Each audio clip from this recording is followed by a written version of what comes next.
I am Dr. Amit Bhatnagar, working at GV Pant University of Agriculture and Technology, Pantnagar, Uttarakhand. And today we will discuss about role of potassium in plants. और इससे पहले जो है मैं series में nitrogen, phosphorus, calcium, magnesium, sulphur के बारे में बता चुका हूँ. And you can watch this video और उसमें से आपको इन न्यूट्रिएंट्स के बारे में काफ़ी पता चल जाएगा. और आज के लेक्चर में मैं पोटेशियम के मेटाबॉलिक फंक्शन के बारे में बताऊंगा. Potassium word is derived from कैलियम.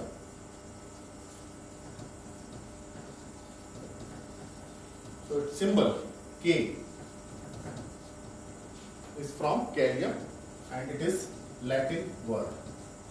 तो पोटेशियम का इस कारण से सिंबल जो है P या PO या POT नहीं है, K है जो कैलियम से लिया गया है. And potassium is highly reactive and it oxidizes very rapidly in air and it violently react with water. तो इस कारण से ये एयर से भी बहुत जल्दी रिएक्शन कर रहा है, वाटर से भी कर रहा है. इसके जो है free elemental form does not occur in soil. तो फ्री फॉर्म में पोटेशियम नहीं मिलेगा. That's why it always occur in salt. तो potassium salts are present in soil because of its high reactivity. तो ये एक क्वेश्चन आ सकता है, रीजनिंग पूछा सकता है कि पोटेशियम फ्री फॉर्म में क्यों नहीं अवेलेबल रहता है, क्योंकि ये हाईली ऑक्सीडाइज हो जाता है एयर के साथ भी और वाटर के साथ भी. As far as its uptake is concern, it is absorbed by plant in the form of potassium ion. तो चूंकि साल्ट रहते हैं, साल्ट सॉल्यूशन में डिसॉल्व हो जाता है, आयनाइज हो जाते हैं पोटेशियम के salt. Then this K+ form is absorb and its electronic configuration अगर हम देखें पोटेशियम का, तो जो एटॉमिक नंबर इज 2881. तो जो आखिरी ऑर्बिट में जो है एक इलेक्ट्रॉन होता है और ये एक इलेक्ट्रॉन बहुत इजीली ऑक्सीडाइज हो जाता है, बहुत जल्दी निकल जाता है. तो इसका जो नोबल गैस स्ट्रक्चर बन जाता है, ऑक्टेट पूरा हो जाता है. तो ये जो फॉर्म होती है ये स्टेबल फॉर्म है. तो जो K की जो फॉर्म थी ये इसमें कन्वर्ट हो जाती है K+ में 1 इलेक्ट्रॉन को लूज करके. तो इस कारण से क्या रहेगा, ये K+ फॉर्म में इजीली बन जाता है और इसको लूज करने में इसको बहुत ज्यादा पावर नहीं लगानी पड़ती है. तो इस कारण से इसकी रिएक्टिविटी हम कह लें, ऑक्सीडाइजिंग पावर क्या है, बहुत ज्यादा है. तो ये K+ फॉर्म में रहेगा और इसी फॉर्म में प्लांट से एब्जॉर्ब होगा. अब जब प्लांट में एब्जॉर्ब होता है तो ये प्लांट में मूव करता है एज सच. और इसका जो लग्जरी कंज्यूमशन होता है प्लांट में,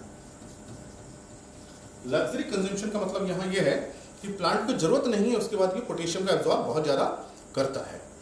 और and this potassium is not metabolised in the plant body. Not metabolised, ये बहुत इंपॉर्टेंट बात है कि जितने भी आयंस हैं सब क्या होते हैं, मेटाबोलाइज होते हैं. नाइट्रोजन है, प्रोटीन मेटाबोलाइज हो जाएगी. फास्फोरस है, ATP में मेटाबोलाइज हो जाएगा. हर न्यूट्रिएंट जो है मेटाबोलाइज होता है, लेकिन पोटेशियम मेटाबोलाइज नहीं होता है. तो ये क्वेश्चन जनरली एग्जामिनेशन में पूछा सकता है, which element is not metabolised in plant. अब ये मेटाबोलाइज नहीं होता है तो इसका मतलब ना तो कार्बोहाइड्रेट बना रहा है, ना प्रोटीन बना रहा है, ना फैट बना रहा है, कुछ भी नहीं बना रहा है. तो क्या रहता है, ये एज सच फ्री फॉर्म में रहता है. सेल से सेल के अंदर ये इसी फ्री फॉर्म में रहेगा. But it makes weak complexes, weak complex बनाता है और उस फॉर्म में क्या करता है, इजिली एक्सचेंजेबल हो जाता है. तो इस बात को ध्यान रखना है कि इसका मेटाबॉलिक हम कहते हैं प्रोडक्ट कोई भी प्लांट में इसका नहीं है, ये इसी फॉर्म में रहेगा.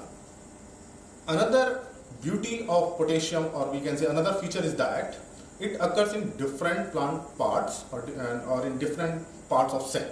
तो एक तो क्या करेगा, हाईली मोबाइल है तो हर प्लांट पार्ट में ये अवेलेबल रहेगा. दूसरा सेल में भी क्या रहेगा, हर कॉन्स्टिट्यूएंट में रहेगा, चाहे क्लोरोप्लास्ट हो, चाहे साइटोप्लाज्म हो, चाहे वैक्यूल हो, उसमें ये K+ फॉर्म में रहता है. इसी फॉर्म में क्या करता है, ये एक्सचेंज करता है प्लांट के, चाहे एक पार्ट से दूसरे पार्ट में जाना हो या सेल के एक कॉन्स्टिट्यूएंट से दूसरे पार्ट में जाना हो. And this rapid movement occur due to potassium ion channels. तो पोटेशियम आयन चैनल्स हैं जिनसे पोटेशियम बहुत जल्दी मूव करता है. एक तो क्या है, ये मोबाइल है. दूसरा क्या है, इसका जो है इन आयन चैनल्स का जल्दी से बहुत रैपिड मूवमेंट हो जाता है. और जो दूसरे जो मूवमेंट होते हैं, चाहे कैरियर्स हों चाहे पंप हों, उनसे भी होता है, लेकिन इस आयन चैनल्स का रेट बहुत फास्ट है, इसी कारण से रैपिडली ये मूव कर सकता है किसी भी पार्ट के अंदर, सेल के अंदर बहुत जल्दी से, या तो इन्फ्लक्स हो जाएगा या इफ्लक्स हो जाएगा इन आयन चैनल्स की वजह से। Okay, is it clear?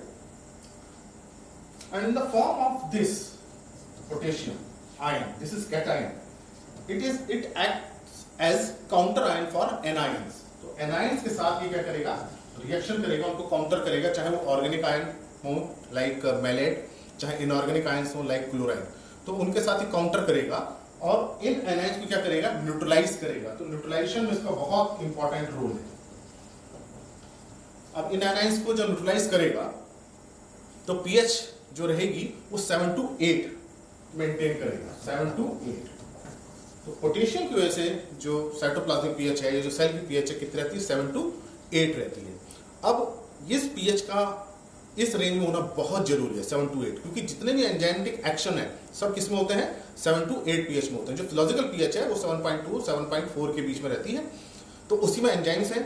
तो ये एंजाइम्स एक्शन के लिए 7 to 8 पीएच का होना बहुत जरूरी है। और इसको कौन मेंटेन करता है, पोटेशियम करता है। कैसे करता है, एनायंस को बैलेंस करके, इनके साथ इनको न्यूट्रलाइज करके। तो ये बहुत इंपॉर्टेंट रोल है इसका पीएच स्टेबलाइजेशन में। Another function of potassium is that it act as a solute, solute की तरह एक्ट करता है, वैक्यूल में रहेगा, साइटोप्लाज्म में रहेगा।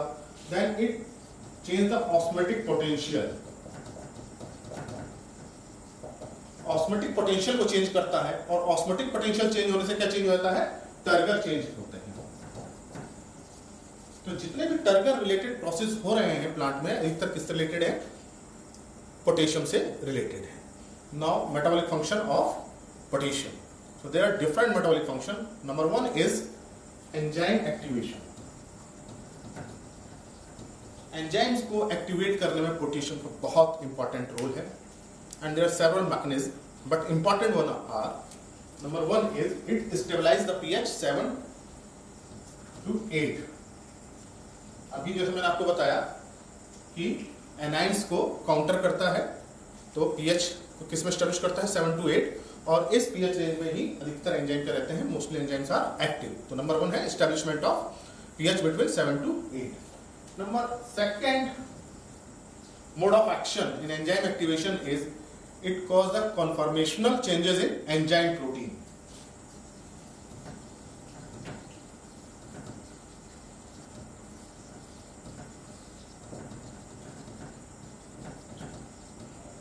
कॉन्फॉर्मेशनल चेंजेस से क्या होगा कि जो एंजाइम्स का जो स्ट्रक्चर है वो सुटेबल हो जाएगा एंजाइमेटिक रिएक्शन के लिए। तो जो पोटेशियम का काम है वो कॉन्फॉर्मेशनल चेंजेस लाना है एंजाइम प्रोटीन्स में। And because of this conformational changes the V maximum of enzyme means catalytic reaction rate increases, and second affinity for the substrate increases, that is Km। so this V maximum is rate of catalytic reaction, इससे ये ज्यादा हो जाता है conformational changes होने से। दूसरा Km Michaelis constant जो है, जिसको हम बोलते हैं affinity for the substrate, ये भी क्या होती है, इंक्रीज हो जाती है। इन दोनों की इंक्रीज होने की वजह से एंजाइम एक्टिवेशन ज्यादा होने से हमारे क्या होता है, प्रोडक्ट ज्यादा रिएक्शन करते हैं और रिएक्टेंट ज्यादा बनेंगे। तो ये 2 इंपॉर्टेंट मैकेनिज्म है पोटेशियम के एंजाइम एक्टिवेशन में। इसका मतलब क्या है कि अगर पोटेशियम की डेफिशिएंसी हो रही है तो ये एंजाइम एक्टिवेशन नहीं होगा, इनएक्टिवेशन हो जाएगा। तो जो भी कार्बोहाइड्रेट मेटाबॉलिज्म हो रहा है, जो भी बायोकेमिकल प्रोसेस उसमें हो रहे हैं, सारे क्या होते हैं, एंजाइम से होते हैं। तो जब एंजाइम कम हो जाएंगे, उनकी एक्टिविटी कम हो जाएगी, तो सॉल्युबल कार्बोहाइड्रेट क्या रहेंगे, ज्यादा होंगे। तो soluble carbohydrate increases, soluble carbohydrate increases due to potassium deficiency. फिर से इस बात को समझ लीजिए कि अगर पोटेशियम की डेफिशिएंसी हुई तो एंजाइम एक्टिवेशन कम होगा, तो जो कार्बोहाइड्रेट मेटाबॉलिज्म क्या होगा, कम होगा, और सॉल्युबल फॉर्म में कार्बोहाइड्रेट रहेंगे। सिमिलरली प्रोटीन सिंथेसिस भी कम होगा, तो सॉल्युबल नाइट्रोजन कंपाउंड्स ये क्या करेंगे, इंक्रीज करेंगे। और जब सॉल्युबल नाइट्रोजन कंपाउंड्स इंक्रीज करेंगे, सॉल्युबल फॉर्म में नाइट्रोजन रहेगी, तो इंसेक्ट पेस्ट का इंसिडेंस क्या होगा, ज्यादा हो जाएगी। तो ससेप्टेबिलिटी डिसीज और इंसेक्ट्स के लिए क्या हो जाएगी, प्लांट्स की ज्यादा हो जाएगी। तो इस तरह से पोटेशियम का बहुत इंपॉर्टेंट रोल होता है कई फंक्शन में। Since it is involve in enzyme activation, तो एक बहुत इंपॉर्टेंट एंजाइम है ATPase। ATPase, and this enzyme is known as master enzyme. इस एंजाइम को मास्टर एंजाइम क्यों कहते हैं? क्योंकि जो एक्टिव या पैसिव अपटेक में जो हाइड्रोजन प्रोटॉन पंपिंग होती है, एक्टिव अपटेक में जो हाइड्रोजन बाहर जाता है वो किस की वजह से जाता है? ATPase एंजाइम के एक्टिव होने से। वो क्या करेगा? ATP का सिंथेसिस करता है और उससे एनर्जी प्रोसेस डेवलप होती है, लंबा प्रोसेस है, उससे जो है एक्टिव प्रोसेस स्टार्ट होता है। तो जो ATPase की जो एक्टिविटी है वो पोटेशियम डिफिशिएंसी में क्या हो जाएगी? कम हो जाएगी। तो इसका एक्टिवेशन क्या हो जाएगा? कम हो जाएगा। जब ATPase की एक्टिविटी कम हो जाएगी तो energy formation due to splitting of ATP will be less. तो ये अनदर इंपैक्ट आएगा। तो एंजाइम एक्टिवेशन के बहुत इंपॉर्टेंट फंक्शंस हैं।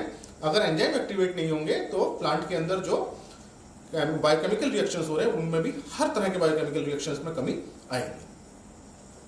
Another important role of potassium is protein synthesis.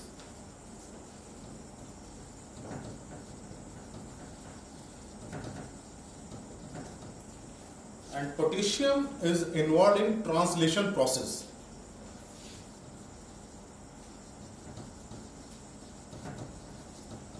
मैंने जब नाइट्रोजन के मेटाबॉलिक फंक्शन पढ़ाए थे तो मैंने आपको बताया था प्रोटीन सिंथेसिस में दो रिएक्शन इंपॉर्टेंट है, ट्रांसक्रिप्शन एंड ट्रांसलेशन। और ट्रांसलेशन में क्या होता है कि राइबोसोम पे tRNA एमिनो एसिड्स को लेके आता है। तो here potassium is involve in binding of tRNA to ribosomes. So potassium is involved in many steps of translation, particularly with binding of tRNA to ribosome. अब जब एंजाइम एक्टिवेशन नहीं होंगे, potassium नहीं होगा, तो ये बाइंडिंग tRNA की नहीं होगी राइबोसोम पे और प्रोटीन सिंथेसिस नहीं होगा। तो नाइट्रोजन किस में रहेगी? एमिनो एसिड्स में रहेगी, अंडर डिफिशिएंसी एमिनो एसिड्स में रहेगी, एमाइड्स में रहेगी एंड नाइट्रेट फॉर्म ये रहेंगी। ये प्रोटीन में इनका कन्वर्जन नहीं होगा, तो ये सॉल्युबल फॉर्म रहेंगे। And secondly potassium is involve in activation of nitrate reductase enzyme.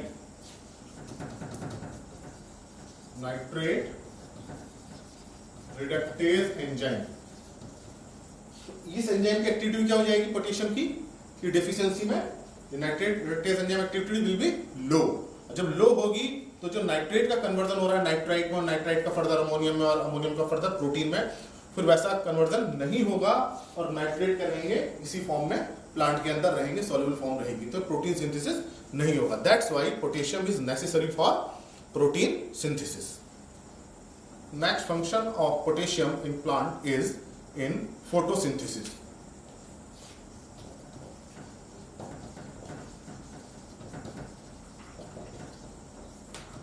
अब ये जो फोटोसिंथेसिस हो रहा है ये भी क्या है? एंजाइमेटिक रिएक्शंस हैं। तो कई सारे एंजाइम्स को ये अफेक्ट करता है, कई प्रोसेस इस कारण से क्या होते हैं पोटेशियम से अफेक्ट होते हैं। तो पोटेशियम के बिना फोटोसिंथेसिस में क्या होगी? बहुत सीवियरली अफेक्ट होगा। तो potassium is necessary for photosynthesis. अब कैसे, कहाँ कहाँ जो मेजर स्टेप्स है मैं आपको बता रहा हूँ इसमें। Number 1 is ATP formation. ATP formation के लिए पोटेशियम जरूरी है because it is necessary for establishment of trans membrane pH gradient. अब ATP फॉर्मेशन नहीं होगा अगर ये pH ग्रेडियंट नहीं होगा। तो अब ये किससे डेवलप होता है? Trans membrane pH gradient potassium की वजह से। तो अब ATP सिंथेसिस के लिए इस ट्रांस मेम्ब्रेन pH का मेंटेन होना बहुत जरूरी है। और उसको कौन मेंटेन करता है? पोटेशियम करता है। कैसे करता है? मैंने आपको बताया था, एनाइंस को न्यूट्रलाइज करता है और pH को 7 to 8 के बीच में एडजस्ट करता है। तो number 1 is ATP formation. Okay, so we can see that it affect the photophosphorylation. Second process which is affected by potassium is CO2 fixation. CO2 fixation में इसका बहुत इंपॉर्टेंट रोल है पोटेशियम का। कैसे? Number 1 is enzyme activation, particularly which enzyme? RUBP carboxylase.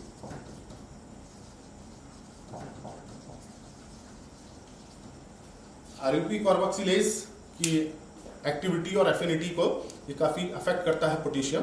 तो RUP carboxylase enzyme की activity कम हो जाएगी अगर पोटेशियम डेफिशिएंसी हुई तो CO2 का फिक्सेशन क्या होगा? कम होगा। दूसरा क्या रीजन है इसका कि पहला तो हो गया RUP कार्बोक्सिलेज, दूसरा instrumental regulation.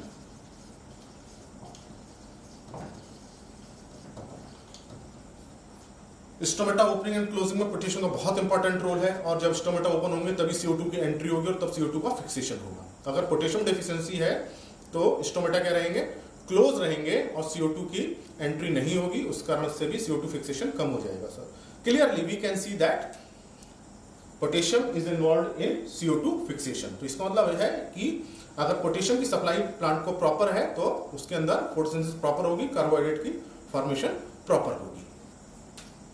Next function of potassium is in cell extension and osmoregulation.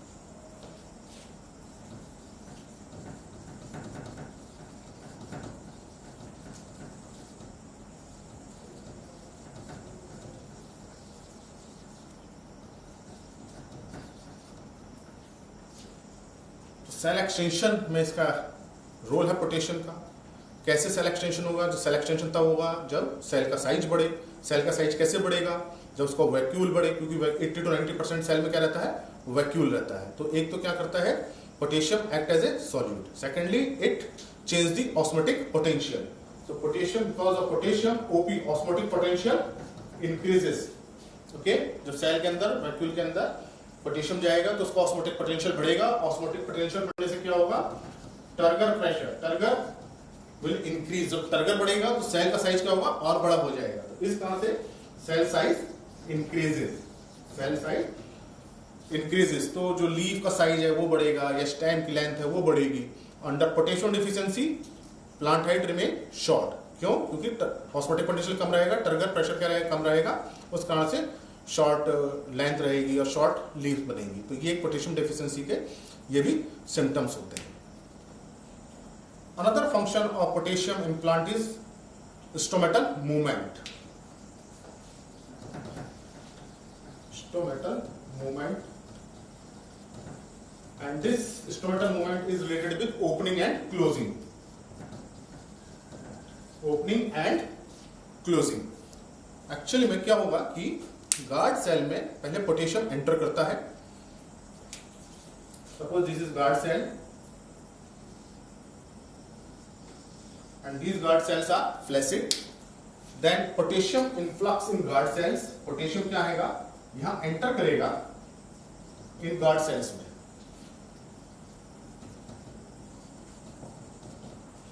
And because of this potassium osmotic potential increases. जब ऑस्मोटिक पोटेंशियल इंक्रीज करेगा तो वाटर का अपटेक क्या हो जाएगा, इन सेल्स में ज्यादा हो जाएगा। तो in turn water move inside the guard cell.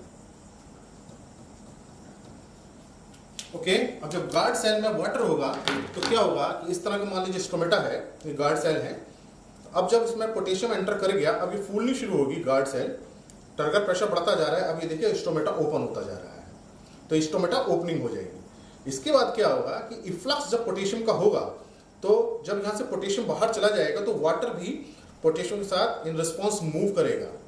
जब ये मूव करेगा तो जो ये गार्ड सेल जो टर्जिड थी कैसे होने लगेंगी, फ्लैसिड होने लगेंगी, और ये स्टोमेटा क्लोज हो जाएगा। तो ये स्टोमेटा ओपनिंग एंड क्लोजिंग किसकी वजह से हो रही है, ये ओपनिंग क्लोजिंग ये पोटेशियम की वजह से हो रही है। पोटेशियम यहाँ मूव कर रहा है, तो पोटेशियम का इन्फ्लक्स डिसाइड करता है कि ओपनिंग होगी और रिफ्लक्स डिसाइड करता है कि क्लोजिंग होगी। लेकिन इस पोटेशियम के साथ जो काउंटर आयन है वो कौन कौन से हैं, क्लोराइड एंड मैलेट। क्योंकि ये पोटेशियम आयन है, कैटायन है, तो इनके साथ क्या रहता है, मैलेट और क्लोराइड एनायन इसके साथ मूव करते हैं। तो पोटेशियम, क्लोराइड और मैलेट का एक्चुअली रोल है किसमें, स्टोमेटल ओपनिंग एंड क्लोजिंग में। अब ये मैंने बताया कि ये जो ओपनिंग हुई है उसका जो क्लोजिंग होगी इफ्लक्स ऑफ पोटेशियम से होती है। अगर किसी रीजन से ये इफ्लक्स ना हो पाए, गार्ड सेल से पोटेशियम बाहर नहीं जाए, तो स्टोमेटा क्या रहेगा, ओपन ही रहेगा, क्लोज नहीं हो पाएगा। ये प्रॉब्लम किसमें होती है, स्ट्राइगा और जो लोरेंथस जो पैरासाइट हैं, पैरासाइटिक प्लांट जो हैं, इनका स्टोमेटा परमानेंटली ओपन रहता है। उसका रीजन ये है कि इनके स्टोमेटा की जो गार्ड सेल्स में उनमें एबिलिटी नहीं होती है कि पोटेशियम का इफ्लक्स करें। जब पोटेशियम का इफ्लक्स नहीं रहेगा तो गार्ड सेल में हमेशा पोटेशियम रहेगा और टर्जिडिटी बनी रहेगी, स्टोमेटा ओपन रहेगा। तो उस कारण से ऐसे प्लांट्स में हमेशा कंटिन्यूअस वाटर लॉस होता है। तो स्टोमेटा क्लोजिंग के लिए इसका मतलब क्या जरूरी है, पोटेशियम का इफ्लक्स, मतलब पोटेशियम का बाहर आना जरूरी है। अब ये जो पोटेशियम का इफ्लक्स किन कंडीशन में होता है, डार्कनेस हो या AB हो, ABA एब्सिसिक एसिड बन रहा हो, या ड्रॉट कंडीशन हो, ऐसी कंडीशन में पोटेशियम का इफ्लक्स हो जाता है और स्टोमेटा क्लोजिंग हो जाती है। तो यही रीजन रहता है कि अंधेरे में, डार्कनेस में, या एब्सिसिक एसिड ज्यादा बन रहा है, या ड्राउट, पानी की कमी हो गई है, तो पोटेशियम बाहर आ जाएगा गार्ड सेल से और उसकी क्लोजिंग हो जाएगी। Next function of potassium in plant is in photonastic movement.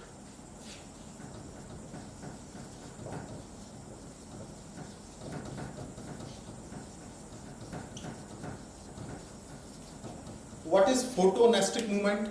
जब लीफ का लाइट के रिस्पॉन्स में खुलना या बंद हो, या उसका एक पर्टिकुलर डायरेक्शन में मूवमेंट हो, that movement is called photonastic movement. तो जैसे लीफ है, लीफ जब बहुत ज्यादा लाइट इंटेंसिटी हो जाती है, जैसे इस तरह की लीफ है, तो क्या होने लगती है? क्लोज, बंद होने लगती है। तो ऐसा क्यों करती है कि जब सोलर रेडिएशन बहुत ज्यादा हो जाता है, तो इनका जब क्लोज होने लगेंगी तो इनका सरफेस एरिया क्या हो जाएगा? कम हो जाएगा, और इसके ऊपर जो सोलर रेडिएशन पहले आ रहा था, अब क्या हो जाएगा? कम हो जाएगा। तो सोलर रेडिएशन के लोड को कम करने के लिए, ताकि उसकी लाइट की जो हीट एनर्जी उसको कम हो सके, उसके लिए इस तरह के फोटोनेस्टिक मूवमेंट होते हैं। या प्लांट क्या करता है कि लीफ को ज्यादा खोलता है ताकि उस पर सोलर रेडिएशन ज्यादा आए, अगर वहां कमी हो रही है तो। इस तरह का मूवमेंट क्या कहलाता है? फोटोनेस्टिक movement.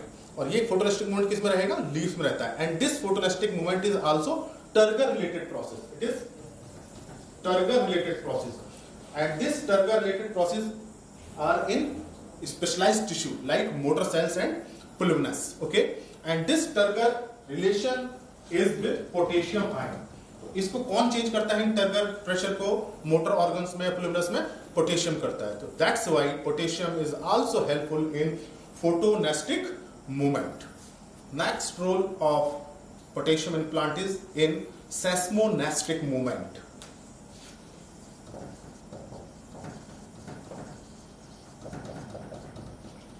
Seismonastic movement are related with the touch. हमने टच किया किसी प्लांट को और उसकी लीफ में, किसी प्लांट पार्ट में मूवमेंट हुआ। फॉर एग्जांपल इंसेक्टिवोरस प्लांट, जो प्लांट इंसेक्ट्स को लेते हैं, ट्रैप करते हैं प्रोटीन के लिए, उनमें होता है, क्योंकि उनमें जो प्लांट पार्ट मूव करता है। या फॉर एग्जांपल प्लांट माइमोसा प्लूडिका, जिसे हम छुई मुई कहते हैं, कि हमने इसको एक पत्ती को छूते हैं और सारी पत्ती उसकी बंद हो जाती है। तो this process is also related with the turgor. Turgor, and this turgor change are caused by potassium ion. So seismonastic movement है, चाहे फोटोनेस्टिक मूवमेंट है, या स्टोमेटल मूवमेंट है, ये सारे मूवमेंट किससे रिलेटेड है? टर्गर से। और इन टर्गर प्रेशर को कौन क्रिएट करता है? पोटेशियम करता है। तो पोटेशियम का बहुत इंपॉर्टेंट रोल है प्लांट पार्ट के मूवमेंट में। Another important role of potassium is in phloem transport of carbohydrate और शुगर। फ्लोएम ट्रांसपोर्ट,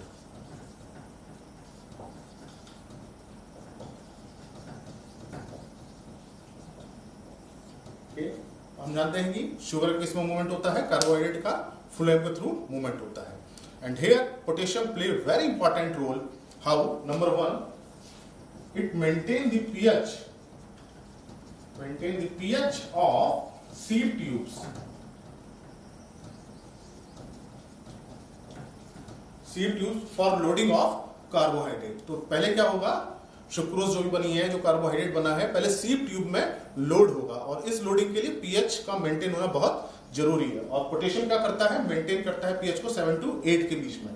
तो first, potassium maintain the pH of sieve tube for loading of carbohydrate और sucrose. Another is potassium contribute the osmotic potential of sieve tube for further translocation और transport of sugar. तो पहले तो loading के लिए important हुआ potassium. Second, long distance जो transport हो रहा है फ्लोएम में, उसमें ऑस्मोटिक पोटेंशियल का इंपॉर्टेंट रोल है मूवमेंट करने में। तो यहां भी पोटेशियम का बहुत इंपॉर्टेंट रोल हो जाता है उसके ट्रांसपोर्टेशन में। तो ये अगर पोटेशियम का डेफिशिएंसी हो रही है प्लांट के अंदर, तो जो कार्बोहाइड्रेट मैन्युफैक्चर्ड हुए हैं लीफ में, वो दूसरे प्लांट पार्ट में नहीं जाएंगे, सीड में नहीं जाएंगे, फ्लावर में नहीं जाएंगे, रूट में नहीं जाएंगे। तो that's why potassium is very important, and this role is very important in case of legume crop. In case of legume crop, these are root and these are root nodules, okay, and these root nodules require carbohydrate। और इनको कौन carbohydrate supply करता है? Plant supply करता है carbohydrate. तो यहाँ potassium का इंपॉर्टेंट रोल है। पोटेशियम का कि कार्बोहाइड्रेट कहाँ गए, लीफ से बनके रूट नोड्यूल में गए और रूट नोड्यूल की एक्टिविटी हुई।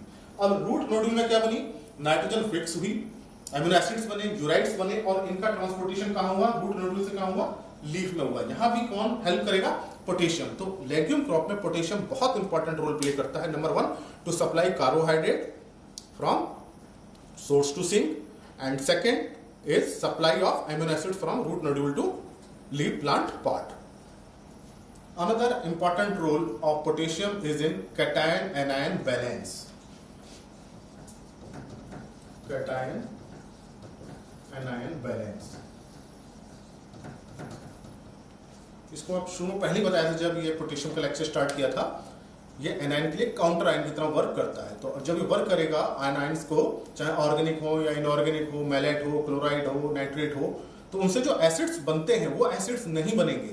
तो एसिड्स नहीं बनेंगे तो पीएच कहाँ जाएगी, 7 to 8 के बीच में मेंटेन रहेगी पीएच। तो through cation ion balance it maintain the pH. Number 2, this is the first function. Number 2, this potassium is involve in long distance transport of nitrate from root to shoot. तो जो nitrate का जो root में, यहाँ root से leaf में transport होता है, ट्रांसपोर्टेशन है नाइट्रेट का, इसमें काउंटर आयन कौन रहता है, पोटेशियम रहता है। तो पोटेशियम जब मूव कराएगा नाइट्रेट को, तो नाइट्रेट जब मूव कर रहा होता है जाइलम में, लॉन्ग डिस्टेंस जब ट्रांसपोर्ट हो रहा है रूट से शूट में, तो उसमें काउंटर आयन कौन रहता है, पोटेशियम रहता है।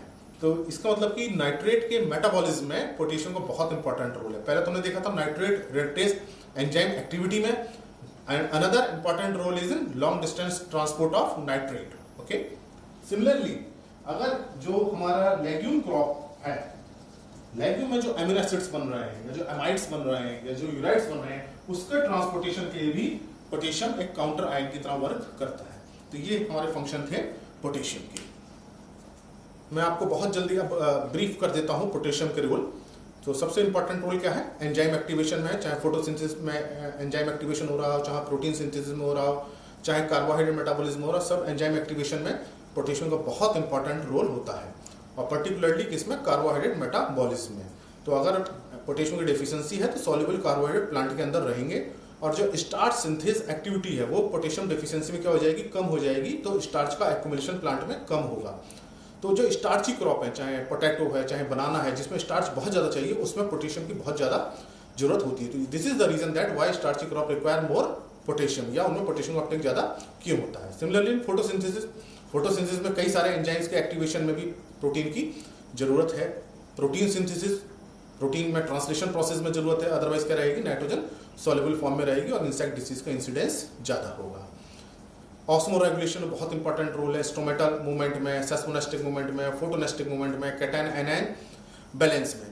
तो इस तरह से अगर हम देखें तो पोटेशियम को अगर हम नेग्लेक्ट कर दें प्लांट के अंदर तो कोई भी बायोकेमिकल प्रोसेस नहीं होगा, क्योंकि जितने बायोकेमिकल प्रोसेस हैं सब किससे हैं, एंजाइम से रिलेटेड होते हैं। तो इसी कारण से पोटेशियम डेफिशिएंसी अगर प्लांट के अंदर होती है तो प्लांट प्रॉपर वर्क नहीं कर पाता है। तो अब हमने ये देखा कि पोटेशियम किसी भी प्लांट पार्ट का कंस्टिट्यूएंट नहीं है, किसी भी ऑर्गेनिक कंपाउंड का कंस्टिट्यूएंट नहीं है, still it is required in huge quantity. तो आप समझ गए होंगे कि पोटेशियम का क्या इंपॉर्टेंट रोल है, क्यों इसको हम मैक्रोन्यूट्रिएंट में कंसीडर कर रहे हैं। तो ये आपको क्लियर हो गया होगा। अगर ये लेक्चर आपको अच्छा लगा हो तो इस लेक्चर को आप लाइक करें, अपने फ्रेंड्स के साथ शेयर करें, और चैनल को अगर सब्सक्राइब नहीं कराया है तो आप इसको सब्सक्राइब कराएं। मैं इसी तरह के लेक्चर्स अपलोड करूंगा जो एग्रोनॉमी के सब्जेक्ट से रिलेटेड होंगे। और अगर आपको कोई क्वेश्चन पूछना है तो आप मुझे कमेंट बॉक्स में क्वेश्चन लिख सकते हैं, और जो बेल आइकन है आप उसको प्रेस करें ताकि मेरा जैसे ही कोई नया लेक्चर अपलोड होता है नोटिफिकेशन के थ्रू आपको उसका पता चल जाए। Thank you very much.